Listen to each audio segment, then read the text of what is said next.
Hello বন্ধু বান্ধবীরা, অনিতা রান্নাঘরে তোমাদেরকে স্বাগতম। আজকে আমি নতুন রেসিপি নিয়ে ফিরে এসেছি। আমি আজকে বানাবো পেঁপের ছক্কা। আমি এখন গ্যাস জ্বালিয়ে কড়াইটা বসিয়ে দিলাম। কড়াই গরম হয়ে গেছে, আমি পরিমাণ মতো মিঠা তেল দিয়ে দিলাম।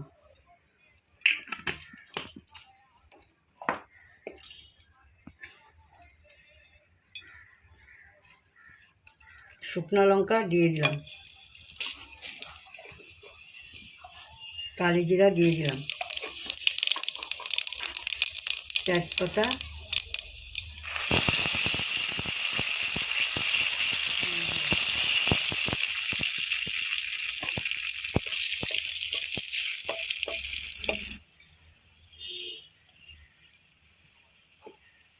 সামান্য শাহি জিরা দিয়ে দিলাম। এখন আমি পেঁপেগুলি দিয়ে দেবো।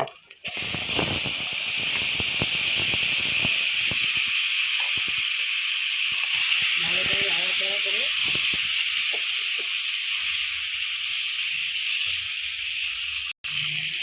স্বাদ মতো লবণ দিয়ে দিলাম, হলুদ গুঁড়া দিয়ে দিলাম স্বাদ মতো, জিরা গুঁড়া দিয়ে দিলাম পরিমাণ মতো। এখন আমার ভালো করে নাড়াচাড়া করতে হবে, হলুদ এরকম মেশাতে হবে পেঁপের সাথে।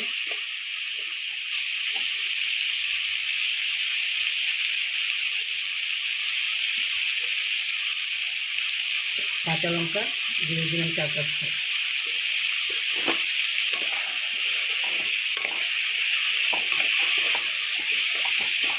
এইভাবে যেরকম মিষ্টি কুমড়ের ছক্কা খায়, এরকম আমি আজকে পেঁপের ছক্কা বানালাম। নাড়াচাড়া করে এখন ঢাকনাটা দিয়ে দেবো।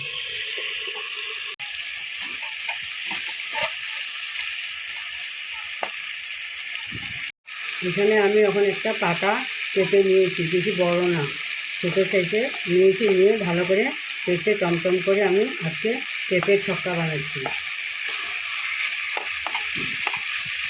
এভাবে ঢেকে দেবো। সামান্য একটু জল দিয়ে দিলাম। আমি নেড়ে চেড়ে ভালো করে ঢাকনা দিয়ে দেবো। আমার পেঁপের ছক্কাটা কি হয়েছে আমি দেখি। বারবার দাগ লেগে যাবে বারবার না দেখলে। দেখেন বন্ধু বান্ধবীরা, আমি কীভাবে বানাচ্ছি পাকা পেঁপের ছক্কা। এইভাবে বানিয়ে খাবেন। আপনারা খেয়েছি কিনা তা জানি না, কিন্তু এবার নতুন বানিয়েছি আমি। আপনারা বানিয়ে খাবেন ঘরে, রুটির সাথে, লুচির সাথে, ভাতের সাথে খুব ভালো লাগবে। এভাবে বানাবেন। সামান্য একটু চিনি দিয়ে দিচ্ছি,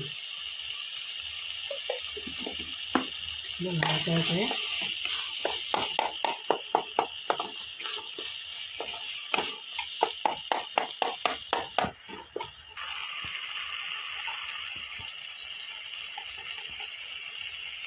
ঘি দিয়ে নামিয়ে নেবেন।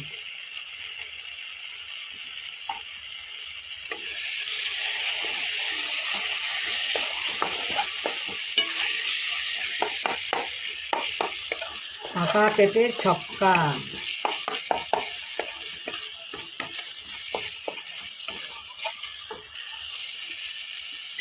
বন্ধু বান্ধবীরা দেখেন আমি কিভাবে বানিয়েছি পাকা পেঁপের ছক্কা ঘি দিয়ে।